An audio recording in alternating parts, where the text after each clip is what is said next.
dream ko po kasi yung parang hindi ako yung maghahabol. Parang in a way, sila yung maghahabol dun sa offer ko.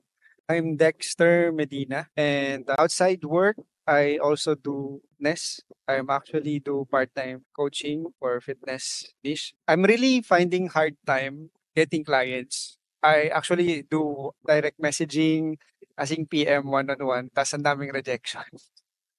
Though I was able to get naman clients, but after so many rejection. But I know that's really the process of that. So I have to face really rejection. Yung dream ko po kasi yung parang hindi ako yung maghahabol. Parang in a way, sila yung maghahabol dun sa offer ko. Paano ko siya kukunin? Nilatag sa amin paano namin makukuha yung 100,000 na goal or yung $2,000.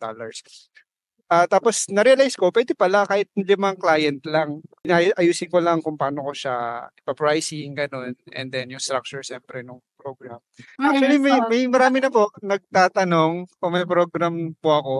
Kasi hanggang ngayon ginagawa ko pa rin yung fundraiser content na tinuro niya using the templates na binigay niya. And then yun, nakakatuwa kasi yung parang yung nag-comment ka one day biglang mag-DDM sa'yo, nagte-thank you tapos tinatanong kung may coaching program ka. Gano'n, yun. Kaya sabi ko, stay tuned lang muna. Definitely one of these days mag-open ulit ako. Siyempre, thank you po to Coach Alan for the great and beautiful program, Signature Newsletter. Sobrang, for me, maganda siyang starting program or course for aspiring solopreneur like me. Sana mas mapahaba pa siya kasi ang ganda kasi so medyo bitin yung yung 6 weeks, but definitely the meaty part of being a solopreneur is already there.